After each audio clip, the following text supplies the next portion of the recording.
People think about Galveston's history as a number of special and big events that we know about: the Great Storm, the Great Raising, the Civil War, whatever it might be.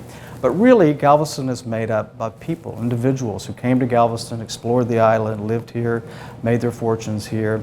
And we like to tell that part of it so that you can really begin to understand what's behind those history. It's the people, the men and women who made Galveston what it is today. So this story is about Dr. Ethel Hurd and her husband, Dr. Alan Hurd. Ethel, by 1909, she's living here in Galveston, and she's working at what was then called the Galveston Medical College, and she's living on campus and she's teaching. On campus, her path crosses with Dr. Alan Hurd.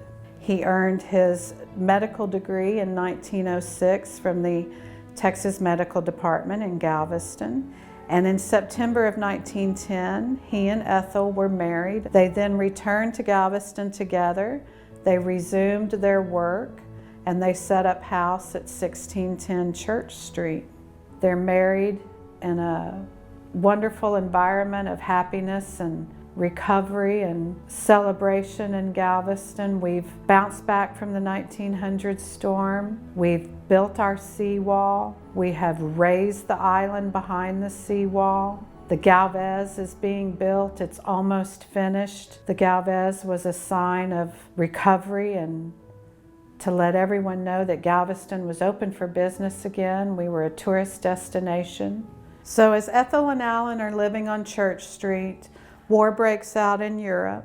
The United States tried to stay neutral for as long as we could.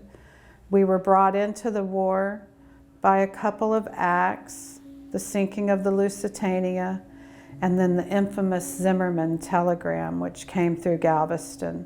When Woodrow Wilson declares war on Germany on April 6th of 1918, within 2 weeks, Alan and Ethel both enlist.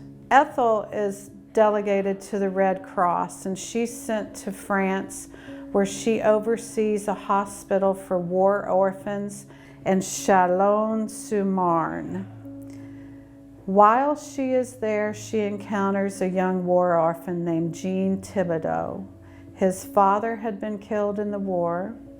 6 months later, his mother and his grandmother had been killed in the war.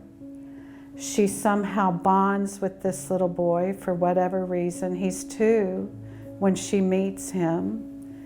She keeps him with her in France for the course of her stay there. Alan is first sent to the British Expeditionary Forces, and then he is attached with them when they come into France. In June 1918, the Galveston Daily News prints a small article and notes that Dr. Alan Hurd has been gassed on the battlefields in France, and he's been assigned to a base hospital for 6 months while he recovers. And Ethel, who is also in France, has learned of his injury, and she has left her post to join him in Paris, where he's recovering.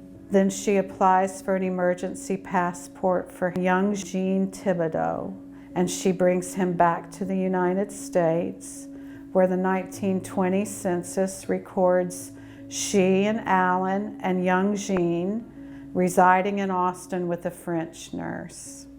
By 1922, Ethel and Alan relocate to Houston, to Smith Street, where they open a private practice together. And this is where they are when Alan dies in 1926. He's buried in historic Glenwood Cemetery. Ethel marked his grave with a beautiful sculpture by a French artist that's called Solitude and Calm, and she rests in Glenwood beside Alan.